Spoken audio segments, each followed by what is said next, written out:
ನಮಸ್ಕಾರ ಎಲ್ಲರಿಗೂ ಮತ್ತೊಮ್ಮೆ ನಮ್ಮ ಚಾನೆಲ್ ತ್ರಿಷ್ಕರಾಜ್ ಕನ್ನಡ ವ್ಲಾಗ್ಸ್ಗೆ ಸ್ವಾಗತ. ಬೆಳಿಗ್ಗೆ 5 ಗಂಟೆ ಆಯಿತು. ಇವತ್ತು ಕೆಲಸಕ್ಕೆ ಹೋಗಲಿಕ್ಕೆ ಕೂಡ ಉಂಟು. ನನ್ನ lifestyle has a working mom ಹೇಗುಂಟಂತ ನಾನು ಇವತ್ತು ನಿಮಗೆ ತೋರಿಸ್ತೇನೆ. ಬೆಳಿಗ್ಗೆ 5 ಗಂಟೆಗೆ ಹೇಳ್ತೇವೆ. ಎದ್ದ ತಕ್ಷಣ ತಿಂಡಿ ಆಗಬೇಕು. ಫ್ರಿಜ್ಜಲ್ಲಿ ನೋಡಿದರೆ ಹಿಟ್ಟಿತ್ತು. ನಿನ್ನೆ ಆ್ಯಕ್ಚುಲಿ ಇದು ನಾನು ಮಾಡಿದ್ದಲ್ಲ, ಹಿಟ್ಟು ಅಂಗಡಿಯಿಂದ ತಂದದ್ದು. ಅದಕ್ಕೆ ನಾನು 2 ಭಾಗವಾಗಿ ಡಿವೈಡ್ ಮಾಡಿದೆ ಅರ್ಧ ಹಿಟ್ಟನ್ನು. ಯಾಕಂದರೆ ನಾನು ಮನೆಯಲ್ಲಿ ಆ ದಿವಸ ಉಂಟಲ್ಲ ಏನು ಪದಾರ್ಥ ಮಾಡಿರಲಿಲ್ಲ. ಅದಕ್ಕೋಸ್ಕರ ನಾನು ಜಾಗರಿ ಮತ್ತು ಕೊಕೊನಟ್ ಮಿಕ್ಸ್ ಮಾಡಿ ನಾನು ಅಪ್ಪ ಮಾಡುವ ಅಂತ ಪ್ಲ್ಯಾನ್ ಮಾಡಿದ್ದು. ಈಸಿ ಅಲ್ಲವಾ, ಕ್ವಿಕ್ಕಾಗಿ ಆಗಬೇಕಲ್ವ ಮಾರ್ನಿಂಗ್ ಬ್ರೇಕ್ಫಾಸ್ಟ್. ಅದಕ್ಕೋಸ್ಕರ ಜಾಗರಿ ಹಾಕಿದೆ. ಫ್ರಿಜ್ಜಲ್ಲಿ ಕೊಕೊನಟ್ ಇದ್ರಿಂದ ಅದು ಫ್ರೋಝ್ ಆಗಿತ್ತು, ಅಂದರೆ ಗಟ್ಟಿಯಾಗಿತ್ತು ಫ್ರಿಜ್ಜಲ್ಲಿ ಇಟ್ಟಿದ್ದರಿಂದ. ಅದಕ್ಕೆ ಸ್ವಲ್ಪ ಹೊತ್ತು ಜಾಗರಿ ಮತ್ತು ಕೊಕೊನಟನ್ನು ಮಿಕ್ಸ್ ಮಾಡಿ ಸ್ವಲ್ಪ ಹೊತ್ತು ಹಾಗೆಯೇ ಇಟ್ಟೆ. ಇದು ನಮ್ಮ ಊರಲ್ಲಿ ಮಂಗಳೂರಲ್ಲಿ ಉಂಟಲ್ಲ, ಇದಕ್ಕೆ ನಾವು ಅಪ್ಪ ಅಂತ ಹೇಳ್ತೇವೆ. ಬಟ್ ನಮಗೆ ಬೇರೆ ಊರಲ್ಲಿ ಏನು ಹೇಳ್ತೇವೆ ಅಂತ ಗೊತ್ತಿಲ್ಲ. ಸ್ವಲ್ಪ ಹೊತ್ತಾದಮೇಲೆ ನೋಡಿ ತೆಂಗಿನಕಾಯಿ ಮತ್ತು ಜಾಗರಿ ಅಂದರೆ ಬೆಲ್ಲ ಚೆನ್ನಾಗಿ ಉಂಟಲ್ಲ ಮಿಕ್ಸ್ ಆಯಿತು. ನೆಕ್ಸ್ಟ್ ನಮಗೆ ಅಪ್ಪ ಮಾಡಲಿಕ್ಕೆ ಒಂದು ತವ ಉಂಟು, ಅದನ್ನು ನಾನು ತಗೊಳ್ತೀನಿ. ಇದಕ್ಕೆ ನಾನು ಇವತ್ತು ಒಳ್ಳೆ ಗೀಯಲ್ಲಿ ಮಾಡುವಂಥ ಊರಿಂದ ತಂದ ಗೀ ಇತ್ತು, ಅದಕ್ಕೋಸ್ಕರ ಅದನ್ನು ಯೂಸ್ ಮಾಡುವಂಥ. ಚಳಿಗಾಲ ಅಲ್ಪ ನೋಡಿ, ಎಲ್ಲ ವಸ್ತು ಉಂಟಲ್ಲ ಲಿಕ್ವಿಡ್ ವಸ್ತು ಎಲ್ಲ ಗಟ್ಟಿಯಾಗಿಬಿಟ್ಟಿದೆ. ಅಂದರೆ ಎಣ್ಣೆ ಪದಾರ್ಥ ಮತ್ತು ತುಪ್ಪ, ತೆಂಗಿನ ಎಣ್ಣೆ ಎಲ್ಲ ಗಟ್ಟಿ ಆಗಿಬಿಟ್ಟಿದೆ. ಪರವಾಗಿಲ್ಲ, ಇದೇ ನಾನು ಹೇಳಿದ್ದು ತವ. ಇದನ್ನು ನಾನು ಊರಿಂದ ನನಗೆ ಅಮ್ಮ ತಂದು ಕೊಟ್ಟದ್ದು. ಈ ತವ ಉಂಟಲ್ಲ ನಾನ್ ಸ್ಟಿಕ್ ತವ, ಹಾಗಾಗಿ ಉಂಟಲ್ಲ ಈಸಿ ಆಗುತ್ತೆ. ಏನಾದರೂ ತಿಂಡಿ ಮಾಡಬೇಕಾದ್ರೆ ಏನು ಅಂಟಿ ಕೂತ್ಕೊಳ್ಳೋದಿಲ್ಲ, ಈಸಿಯಾಗಿ ನಾವು ಇದನ್ನು ಮಗ್ಚಾಕ್ಬೋದು. ಸ್ವಲ್ಪ ತವ ಬಿಸಿ ಆದ ತಕ್ಷಣ ನಾನು ಇವಾಗ ಹಿಟ್ಟನ್ನು ಒಂದೊಂದು ಗುಂಡಿಗೆ ಹಾಕ್ತೀನಿ. ಈ ಬ್ರೇಕ್ಫಾಸ್ಟ್ ಮಾಡಿದರೆ ಉಂಟಲ್ಲ ನನ್ನ ಪಾಪು ಕೂಡ ತುಂಬಾ ಇಷ್ಟಪಟ್ಟು ತಿಂತಾಳೆ. ಬೇರೆ ಆದರೆ ತಿನ್ನೋದಿಲ್ಲ, ಯಾಕಂದರೆ ಇದರಲ್ಲಿ ಬೆಲ್ಲ ಎಲ್ಲ ಉಂಟಲ್ಲ ತುಂಬ ಸ್ವೀಟ್ ಉಂಟಂತ ಅವಳಿಗೆ ಚೆನ್ನಾಗಾಗುತ್ತೆ. ಇಲ್ಲದಿದ್ದರೆ ಅವಳದು ಬ್ರೇಕ್ಫಾಸ್ಟ್ ಅಂದರೆ ಬ್ರೆಡ್. ಮತ್ತು ಅವಳು ಬೇಬಿ ಸೆಟ್ಟಿಂಗ್ಗೆ ಹೋಗ್ತಾರಲ್ಲ, ಅಲ್ಲಿ ಅವರು ಬ್ರೇಕ್ಫಾಸ್ಟ್ ಕೊಡ್ತಾರೆ. ಅವರು ಏನು ತಿಂಡಿ ಮಾಡಿರ್ತಾರೆ ಅದನ್ನು ಅವಳಿಗೆ ಕೂಡ ಕೊಡ್ತಾರೆ. ಸೊ ಅವಳಿಗೆ ಅಲ್ಲಿ ತಿನ್ನೋದಂದ್ರೆ ಇಷ್ಟ. ನಮ್ಮ ಮನೇಲಿ ಅಂತೂ ಏನು ಸೇರೋದೇ ಇಲ್ಲ ಅವಳಿಗೆ. ಅದಕ್ಕೆ ನಾವು ಯಾವಾಗಲೂ ಹೇಳ್ತಾ ಇರ್ತೇವೆ ಅವರ ಹತ್ರ, ಈ ಮನೆಯದು ವಾಸ್ತು ಚೆನ್ನಾಗಿರಬೇಕು, ಅದಕ್ಕೋಸ್ಕರ ಇಲ್ಲಿ ಎಲ್ಲ ತಿಂತಾಳೆ, ನಮ್ಮ ಮನೇಲಿ ಏನು ತಿನ್ನೋದಿಲ್ಲ ಅಂತ. ಅದರ ಜೊತೆಗೆ ನನ್ನ ಪಾಪುಗೆ ಹಾಲು ಮಾಡಬೇಕು. ಬೆಳಿಗ್ಗೆ ಎದ್ದು 1 ಬಾಟಲ್ ಹಾಲು ಕುಡಿತಾಳೆ. ಸೊ ಅದಕ್ಕೋಸ್ಕರ ನಾನು ಅಲ್ಲಿ ಈ ಕಡೆ ಇನ್ನೊಂದು ಗ್ಯಾಸಲ್ಲಿ ನಾನು ನೀರಿಟ್ಟೆ. ಇವಾಗ ನೋಡಿ ಆಲ್ಮೋಸ್ಟ್ ಒಂದು 2 ಮಿನಿಟ್ಸಲ್ಲಿ ಉಂಟಲ್ಲ ಬೇಯುತ್ತೆ ಅದು. ಇವಾಗ ನಾನು ಮಗ್ಚಾಕ್ತೇನೆ. ಆ್ಯಕ್ಚುಲಿ ಇದು ಅಪ್ಪ ಕರ್ಚಿದಲ್ಲ, ಅದು ಕ್ಯಾರಮಲೈಸ್ ಆಗಿದ್ದು, ಯಾಕಂದ್ರೆ ನಾನು ಸ್ವೀಟ್ ಬೆಲ್ಲ ಯೂಸ್ ಮಾಡಿದ್ದಲ್ಲ ಅದಕ್ಕೋಸ್ಕರ. ಇವಾಗ ನೆಕ್ಸ್ಟ್ ಪಾಪಿದು ಹಾಲು ಎಲ್ಲ ರೆಡಿ ಆದಮೇಲೆ ಉಂಟಲ್ಲ ನಾನು ನನಗೋಸ್ಕರ ಕಾಫಿ ಮಾಡ್ತೀನಿ. ಬಟ್ ಕಾಫಿ ಉಂಟಲ್ಲ ನಾನು ಮನೆಯಲ್ಲಿ ಕುಡಿಯೋದಿಲ್ಲ, ನಾನು ಆಫೀಸ್ಗೆ ತಂದು ಆಫೀಸಲ್ಲಿ ಕುಡಿತೇನೆ. ಸೊ 2 ಸೆಟ್ ನಾನು ಮಾಡ್ತೇನೆ. 2 ಸೆಟ್ಟಲ್ಲಿ ನೋಡ್ಬೋದು 3, 6, 7, 7, 14 ಪ್ಲಸ್ ನನ್ನ ಪಾಪುಗೆ ಒಂದು 3 ಪೀಸ್ ಅಷ್ಟೇ ಅವಳು ತಿನ್ನೋದು, ಅಷ್ಟೊಂದು ಏನು ತಿನ್ನೋದಿಲ್ಲ. ಒಂದು 21 ಪೀಸಸ್ ಮಾಡಿದೆ ಅಷ್ಟೇ ನಾನು. ನಂದು ಇದು ಹಾಲು ಕೂಡ ಬಿಸಿ ಆಯಿತು. ನಾನು ಈ ಫ್ಲಾಸ್ಕಲ್ಲಿ ಕೊಂಡು ಹೋಗೋದು, ಯಾಕಂದರೆ ಸ್ವಲ್ಪ ಉಂಟಲ್ಲ ಬಿಸಿ ಇರುತ್ತೆ. ನಾನು ಆಫೀಸ್ಗೆ ರೀಚ್ ಆಗುವ ತನಕ ಇದು ಬಿಸಿ ಇರುತ್ತಲ್ಲ, ಅದಕ್ಕೋಸ್ಕರ. ಎಲ್ಲ ರೆಡಿ ಆಯಿತು. ಪಾಪುದು ಇಲ್ಲಿ ಬಾಟಲ್ ಹಾಲು ಕೂಡ ರೆಡಿ ಆಯಿತು. ಇವಳು ಆ್ಯಕ್ಚುಲಿ ಬಾಟಲ್ಗೆ ಪೌಡರ್ ಉಂಟಲ್ಲ, ಮಿಲ್ಕ್ ಪೌಡರ್ ಆ್ಯಪ್ಟಮಿಲ್ ಅಂತ ಉಂಟು ಇಲ್ಲಿ ಬಹರಿನಲ್ಲಿ, ಅದನ್ನು ಅವಳು ಯೂಸ್ ಮಾಡೋದು. ಇವಾಗ ನಾನು ಬ್ಯಾಗ್ ರೆಡಿ ಮಾಡಬೇಕು, ಡೈಪರ್ ಬ್ಯಾಗ್ ಪಾಪುಗೆ. ಅದಕ್ಕೋಸ್ಕರ ನಾನು ಚೆಕ್ ಮಾಡ್ತಾ ಇದ್ದೇನೆ ಎಲ್ಲ ಐಟಮ್ಸ್ ಉಂಟಾ ಇಲ್ವಾ ಅಂತ. ಡೈಲಿ ನಾನು ಡೈಪರ್ಸ್ 5 to 6 ಪೀಸಸ್ ಹಾಕ್ತೇನೆ, ಕಡಿಮೆ ಆಗುತ್ತಲ್ಲ. ಅಲ್ಲಿ ಹೋದ್ಮೇಲೆ ಅವಳು ಯೂಸ್ ಮಾಡ್ತಾಳೆ ಡೈಪರ್ಸ್. ಇವಾಗ ನಾವು ಡೈಪರ್ ಯೂಸ್ ಮಾಡ್ತೇವೆ, ಚಳಿಗಾಲ ಕೂಡ ಅಲ್ವಾ, ಒದ್ದೆ ಆದರೆ ಒಳ್ಳೆಯದಲ್ಲ ಅಂತ ನಾವು ಇನ್ನೂ ಕೂಡ ಉಂಟಲ್ಲ ಡೈಪರ್ ಫ್ರೀ ಅವಳನ್ನು ಇಡಲಿಲ್ಲ. ಅವಳಿಗಿನ್ನೂ ಪ್ರಾಕ್ಟೀಸ್ ಮಾಡಬೇಕು. ತುಂಬ ನಾವು ಪ್ರಯತ್ನ ಪಡ್ತೇವೆ ಡೈಪರ್ ಇಲ್ಲದೆ ಎಲ್ಲ ಪಾಟಿ ಸುಸು ಎಲ್ಲ ಮಾಡಲಿಕ್ಕೆ, ಬಟ್ ಅವಳು ಮಾಡೋದಿಲ್ಲ. 5 ಡೈಪರ್ಸ್ ಇರ್ತೇನೆ ಮತ್ತು ಒಂದು ಸೆಟ್ ಆಫ್ ಡ್ರೆಸ್ ಇಡ್ತೇನೆ. ಆಮೇಲೆ ಒಂದು ಫ್ರೂಟ್ ಇಟ್ಟಿದ್ದೇನೆ ಇವತ್ತು ಅವಳಿಗೋಸ್ಕರ. ತಿಂಡಿ ಮಾಡಿದ್ದೆ ಅಲ್ಲ, ಅದೊಂದು 3 to 4 ಪೀಸಸ್ ಇಡ್ತೇನೆ ಅಷ್ಟೇ, ಅದಕ್ಕಿಂತ ಜಾಸ್ತಿ ಅವಳು ಕೂಡ ತಿನ್ನೋದಿಲ್ಲ.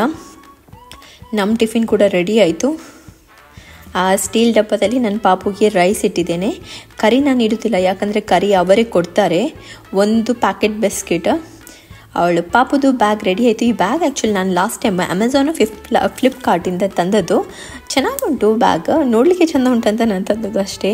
ಇವಾಗ ನನ್ನ ಪಾಪುನ ಎಬ್ಬಿಸುವ ಸಮಯ. ಇದಂತೂ ಒಂದು ದೊಡ್ಡ ಟಾಸ್ಕ್ ಅಂತ ಹೇಳಬೇಕು. ಬೆಳಿಗ್ಗೆ ಅವಳು ಏಳೋದು ಕೂಡ ಇಲ್ಲ. ಎಬ್ಬಿಸಿದ್ರೆ ಕೂಡ ಅವಳಿಗೆ ತುಂಬ ಸಿಟ್ಟು ಬರುತ್ತೆ. ಪಾಪು ಎದ್ದ ತಕ್ಷಣ ಉಂಟಲ್ಲಿ ನಾವು ಅವಳನ್ನು ಡೈರೆಕ್ಟ್ ಕರ್ಕೊಂಡು ಹೋಗ್ತೇವೆ. ಮುಖಕ್ಕೆ ಸ್ವಲ್ಪ ನೀರು ಹಾಕ್ತೇನೆ ಅಷ್ಟೇ, ಮತ್ತೇನಿಲ್ಲ. ಇವಾಗ ಚಳಿ ಅಲ್ವಾ, ಅದಕ್ಕೋಸ್ಕರ ಮಂಕಿ ಕ್ಯಾಪ್ ಹಾಕಿದೆ. ಅವಳ ಡ್ಯಾಡಿಯಲ್ಲಿ ಪಕ್ಕದಲ್ಲಿ ನಿಂತಿದ್ದರು, ಅದಕ್ಕೋಸ್ಕರ ಅವಳು ಪಾಯಿಂಟ್ ಔಟ್ ಮಾಡ್ತಾ ಇದ್ದಾಳೆ. ಬಟ್ ಗಾಡಿಗೆ ಬಂದು ಕೂತ ತಕ್ಷಣ ಉಂಟಲ್ಲ ರಿಲ್ಯಾಕ್ಸ್ ಆಗ್ತಾಳೆ, ಸರಿ ಹೋಗ್ತಾಳೆ. ಅವಳದು ಫಸ್ಟ್ ಫುಡ್ಡೇ ದುದ್ದು. Hi how are you? ಎಂಚೋಲರ್ಕೆಲೆ ಕಿಕಿನ ಬೇಬಿ ಸಿಟ್ಟಿಂಗ್ ಬರ್ತನೆ. Yes, Kiki enjoy mappore ulo. Gobbore. Erullere anna ullere. Anna bokka erullere. Dig mappore. Ayyo Joju. Umma kolle kishi kolle. Umma. Bokka evening battad meet appa, okay? Pole baby sitting ga. Okay? Kiki na bag undate. Bag kandare idna.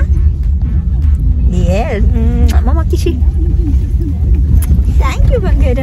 ಬಾಯ್ ಬನ್ನಿ. ಬಾಯ್. ನನ್ನ husband ಅವಳನ್ನು drop ಮಾಡ್ತಾರೆ ಅಲ್ಲಿಗೆ baby ಸಿಟ್ಟಿಂಗ್ಗೆ. ಆಮೇಲೆ ಅವರು ಅವರ ಆಫೀಸ್ಗೆ ಹೋಗ್ತಾರೆ, ನಾನು ನನ್ನ ಆಫೀಸ್ಗೆ ಹೋಗ್ತೀನಿ. ಇವಾಗ ನಾನು ಜಸ್ಟ್ ರೀಚ್ ಆದೆ ನಾನು ಆಫೀಸ್ಗೆ. ಇನ್ನು ಇವಾಗ ನಮ್ಮ ಡ್ಯೂಟಿ 7:30ಗೆ ಸ್ಟಾರ್ಟ್ ಆಗುತ್ತೆ. ಒಂದು 2:30 ಅಷ್ಟೊತ್ತಿಗೆ ಇವಾಗ ಮುಗೀತದೆ. ಯಾಕಂದರೆ ಇವಾಗ ಶಾರ್ಟ್ ಡೇ ಅಂತ ಹೇಳ್ತೇವೆ. ಹಾಗೆ ಇವಾಗ ಏನಂದರೆ ಇಲ್ಲಿ ಬಾರಿನಲ್ಲಿ ತುಂಬಾ ಚಳಿ ಉಂಟು. ಅದಕ್ಕೋಸ್ಕರ ಇವಾಗ ಸ್ವಲ್ಪ ದಿವಸ ಶಾರ್ಟ್ ಡೇ, ಮತ್ತೆ ಪುನಃ ನಮ್ಮ ನಾರ್ಮಲ್ ವರ್ಕಿಂಗ್ ಅವರ್ಸ್ಗೆ ನಾವು ರಿಟರ್ನ್ ಆಗ್ತೇವೆ. ಬಟ್ ಇವಾಗ ಸ್ವಲ್ಪ ಎಂಜಾಯ್ ಮಾಡಲಿಕ್ಕೋಸ್ಕರ ಶಾರ್ಟ್ ಡೇ ಅಂತ ಇಟ್ಟಿದ್ದಾರೆ. ನಾನು ತುಂಬ ಇವಾಗ ಅಂತ ಯೂಸ್ ಮಾಡ್ತಾ ಇದ್ದೇನೆ, ಗೊತ್ತಿಲ್ಲ ಯಾಕಂತ. ಬಟ್ ಮೇ ಬಿ ನೋಡ. ಬರ್ಡ್ಸ್ ನೋಡಿ, ನಮ್ಮ ಆಫೀಸ್ ಪಕ್ಕದಲ್ಲಿ ಎಷ್ಟು ಬರ್ಡ್ಸ್ ಉಂಟು.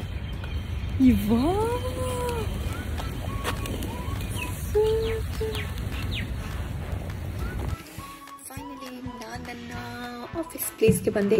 7 hours ವರ್ಕ್ ಆದಮೇಲೆ ಮನೆಗೆ ಹೋಗಬೇಕು. ನಮ್ಮ ಕಿಕಿ ಪಾಪನ ಕರ್ಕೊಂಡು ಆಮೇಲೆ ಸ್ವಲ್ಪ ಶಾಪಿಂಗ್ ಉಂಟು. ಶಾಪಿಂಗ್ ಅಂತ ದೊಡ್ಡ ಶಾಪಿಂಗ್ ಏನದ, ಸ್ವಲ್ಪ ಮನೆಯದು ಸಾಮಾನು, ಹಾಲು, ಬ್ರೆಡ್ ಇದೆಲ್ಲ ಖಾಲಿಯಾಗಿದೆ. ಇನ್ನು ಅದನ್ನು ಬೈ ಮಾಡಿ ಹೋಗಬೇಕು ಈವ್ನಿಂಗ್ ಅಷ್ಟೇ, ಮತ್ತೇನಿಲ್ಲ. ಮತ್ತೆ ಕೂತ್ಕೊಂಡು ಸ್ವಲ್ಪ ವಿಡಿಯೋ ಎಡಿಟ್ ಮಾಡಿ ಪೋಸ್ಟ್ ಮಾಡಬೇಕಲ್ಲ, ಇವತ್ತೇ ಅಪ್ಲೋಡ್ ಮಾಡಬೇಕು. ಅದಕ್ಕೋಸ್ಕರ ಮನೆಯಿಂದಲೇ ಕಾಫಿ ಪೌಡರ್ ತರೋದು. ಇಲ್ಲಿ ಕಾಫಿ ಏನು ಗೊತ್ತಿಲ್ಲ, ಇವತ್ತು ಡಿಫ್ರೆಂಟ್ ಆಗಿ ಉಂಟು ಕಾಫಿ ಪೌಡರ್. ಅದಕ್ಕೋಸ್ಕರ ನಾನು ಇದು ನೆಸ್ಕೆಫೆ ಕಾಫಿ ಪೌಡರ್, ಸೊ ಇದನ್ನೇ ನಾನು ತರೋದು. ಇನ್ನು ಕಾಫಿ ಮಾಡಿ ಕುಡಿಯೋದು. ಕಾಫಿಗೆ ನಾನಿಲ್ಲಿ ಹಾಲು ತರೋದು, ಬಿಸಿ ಹಾಲು ರೆಡಿ ಮಾಡಿದ್ದೇನೆ. ಸೊ ಅದನ್ನು ಹಾಕಿ ಇನ್ನು ಕುಡಿಬೇಕು. ಕಾಫಿ ರೆಡಿ ಮಾಡಿದೆ. ಮತ್ತು ಅದರ ಜೊತೆಗೆ ನಾನು ಮನೆಯಲ್ಲಿ ಬೆಳಿಗ್ಗೆ ಮಾಡಿಟ್ಟದ್ದು ಅಪ್ಪಂ.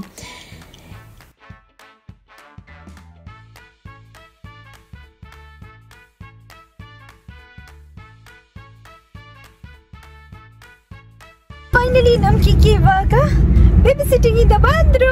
ಇವಾಗ ಇವರ ಮೂಡ್ ಸ್ವಲ್ಪ ಚೆನ್ನಾಗುಂಟು, ಯಾಕಂದ್ರೆ ಒಳ್ಳೆ ನಿದ್ದೆ ಆಯ್ತು ಅಂತೆ ನಮ್ಮ ಕಿಕ್ಕಿ ಅಮ್ಮನಿಗೆ. ನನ್ನ ವರ್ಕ್ ಕೂಡ ಆಯ್ತು. ಆಮೇಲೆ ನಾವು ಕಿಕ್ಕಿನ ಹೋಗಿ ಕರ್ಕೊಂಡು ಬಂದ್ವಿ ಬೇಬಿ ಸಿಟ್ಟಿಂಗ್ ಇಂದ. ಇವಾಗ ನಮ್ಮ ಪಯಣ ಮನೆಗೆ. ಮನೆಯಲ್ಲಿ ಊಟಕ್ಕೆ ಏನು ಮಾಡಲಿಲ್ಲ, ನೋಡ್ಬೇಕು ಏನು ಮಾಡೋದಂತ. ಫ್ರಿಜ್ಜಲ್ಲಿ ಫಿಶ್ ಉಂಟು, ಸೊ ಫಿಶ್ ಅನ್ನೇನು ಮಾಡ್ಬೇಕು, ಫಿಶ್ ಕರಿ ಮಾಡ್ತೀನಿ. ಹಾಯ್ ಬಂದೆ Kiki, you enjoyed in babysitting? Babysitting super ಇತ್ತನೆ. ಏത് ಅಣ್ಣ ಎತ್ತೀರ? 1 or 2? 2 ಅಣ್ಣ ಎತ್ತೀರಾ? ವಾ,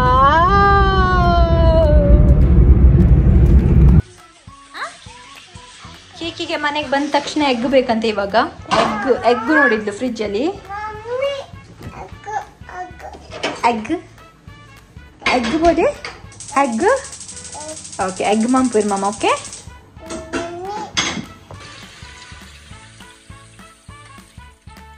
ಅನ್ಸರ್ಗೆ ಹೋಗಿದ್ವಿ. ಅನ್ಸರ್ಗೆ ಹೋದಲ್ಲಿ ಫಿಶ್ ತಂದಿದ್ದು. ಇದು ಡೀಪ್ ಫ್ರೀಸರಲ್ಲಿ ಇಟ್ಟು ತುಂಬ ಗಟ್ಟಿಯಾಗಿಬಿಟ್ಟಿದೆ. ನೋಡುವ, ನೀರು ಹಾಕ್ತೀನಿ. ಎಷ್ಟು ಟೈಮ್ ತಗೊಳ್ತಾ ಇದೆ ಗೊತ್ತಿಲ್ಲ. ಅಲ್ಲಿ ತನಕ ನಾನು ಮಸಾಲ ರೆಡಿ ಮಾಡ್ತೀನಿ.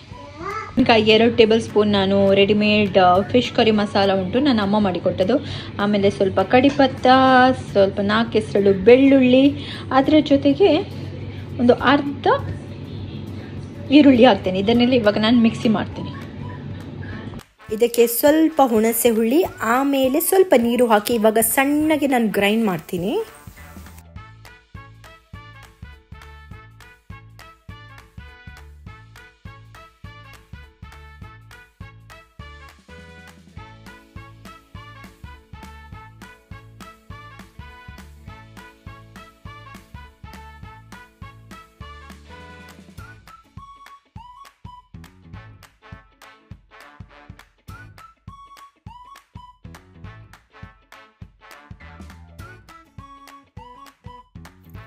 ಫಿಶ್ ಕ್ಲೀನ್ ಮಾಡಿ ಎಲ್ಲ ಆಯಿತು. ಇನ್ನು ಕುದಿಯುವ ಗಸಿಗೆ ಈ ಫಿಶನ್ನು ಹಾಕಬೇಕು.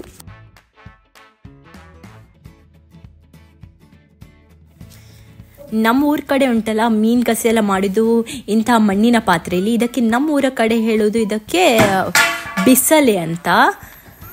ನಾನು ಸಣ್ಣಗೆ ರೆಡಿ ಮಾಡಿಟ್ಟ ಗಸಿಯನ್ನು ಇವಾಗ ಇದಕ್ಕೆ ನಾನು ಪೋರ್ ಮಾಡ್ತಾ ಇದ್ದೇನೆ, ಹಾಕ್ತಾ ಇದ್ದೇನೆ.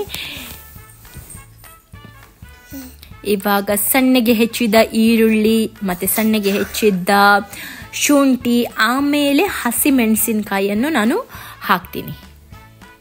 ಇದರ ಜೊತೆಗೆ ಸ್ವಲ್ಪ ಕಲ್ಲುಪ್ಪು. ನಾನು ಹುಣಸೆ ಹುಳಿ ಹಾಕಿದ್ದೇನೆ, ಪ್ಲಸ್ ನಾನು ಇದಕ್ಕೆ ಟೊಮ್ಯಾಟೊ ಕೂಡ ಹಾಕ್ತೀನಿ. ಸ್ವಲ್ಪ ಹುಳಿ ಇರಬೇಕು ಮೀನಿನ ಗಸಿ, ಆವಾಗನೇ ಚೆಂದ ಆಗೋದು ತಿನ್ನಲಿಕ್ಕೆ.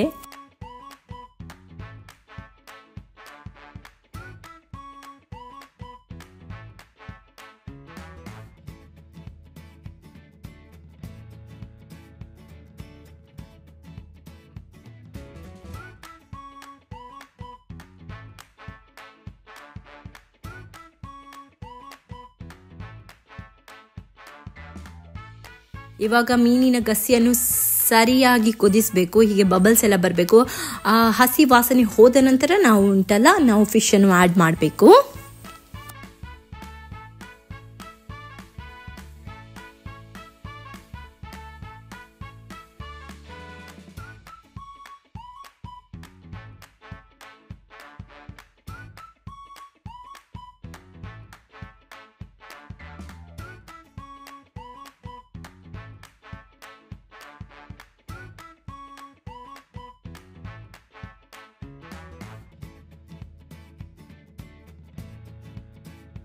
ಫಿಶ್ ಹಾಕಿದ ನಂತರ ಸ್ವಲ್ಪ ಕುದಿ ಬಂದರೆ ಸಾಕು, ಯಾಕಂದರೆ ಈ ಫಿಶ್ ಉಂಟಲ್ಲ ಬೇಗನೆ ಬೇಯುತ್ತದೆ. ಅದಕ್ಕೋಸ್ಕರ ಈ ಕಡೆ ನಂದು ಫಿಶ್ ಕರಿ ಆಯಿತು, ಆ ಕಡೆ ರೈಸ್ ಕೂಡ ರೆಡಿ ಆಯಿತು. ಇನ್ನು ಮಧ್ಯಾಹ್ನದ ಊಟ ಅಂತೂ ಸೂಪರ್ ಆಗಿತ್ತು.